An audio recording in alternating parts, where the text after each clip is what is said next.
A Quiet Place Day 1 is written and directed by Michael Synopsis, based on a story conceived with series creator John Krasinski. The film stars Lupita Nyong'o as a terminally ill woman named Sammy during the beginning stages of an invasion in New York City by extraterrestrial creatures with an acute sense of hearing. This film serves as a prequel to the first two films, showing the first day that the aliens arrived on Earth. However, you don't have to have seen the first two films to watch this one. This review will be spoiler-free. I haven't yet seen Michael Synopsis' first film, Pig, from 2021, starring Nicolas Cage, but I have heard very good things about it. I found his directing style in A Quiet Place Day 1 to be competent yet lacking in the tightness and imagination of Krasinski's first two films. The best thing about this film is the story that they conceived together, but Synopsis' execution is only serviceable and could have been a lot better. I still enjoyed this film overall. If you've seen Jordan Peele's Us, then you won't be surprised that Lupita Nyong'o gives a strong performance, striking a great balance between being fearful but also content. And that's one of the great ideas in this film. Sammy is terminally ill, so she already accepted death long ago. Her determination to travel to her favorite pizza shop rather than leave the city is then both amusing, understandable, and meaningful.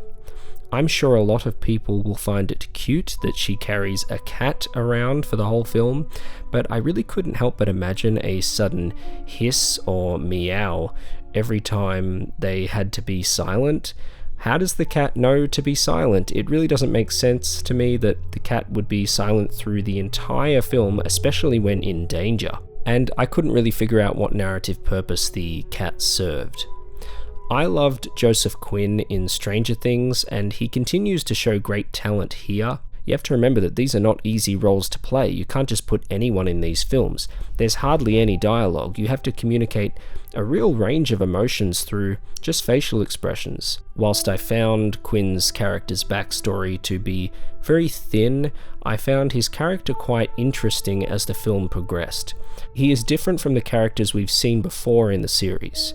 Whilst initially presenting as cowardly, he is soon shown to be a determined carer and true empath. One of my favourite scenes in the film is when the two leads are just dancing and being silly in a bar. When it comes to scenes like that, I was impressed with these two characters, but I didn't find myself emotionally attached to them the way that I did the family in the first two films. I feel that John Krasinski could have maybe beefed them up a little bit if he'd written and directed this film. There is rarely dialogue in the film, but when there is, it is unfortunately pretty basic and not as well written as you would hope. They try to go for something a little bit deeper with Sammy being a poet, but her poems were hardly profound and didn't really impact me or the narrative for that matter in the way that they should have.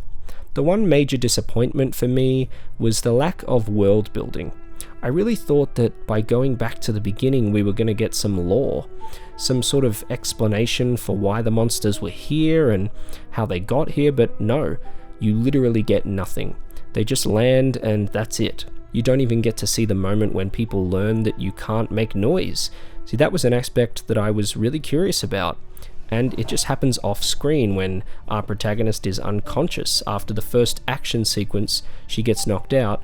Honestly, that opening action sequence was promising, but I thought that they cut it off too early.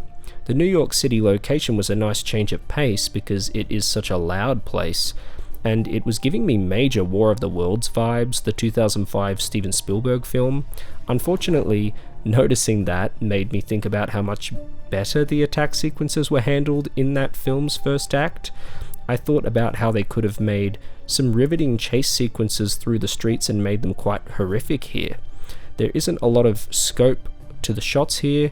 There is a lot of dust, so it's hard to kind of see a lot. It's not badly conceived, it just could have been stronger, especially when comparing to similar films. Not that I loved the final season of Game of Thrones or anything, but the episode where Arya is running through the streets of King's Landing and the camera's just tracking her, that's the kind of direction that I was hoping for here. Thinking of War of the Worlds also made me realize that the music is completely absent as a presence in the Quiet Place films. War of the Worlds has really great music. Music is very important, and with a great score, this film could be heavily elevated.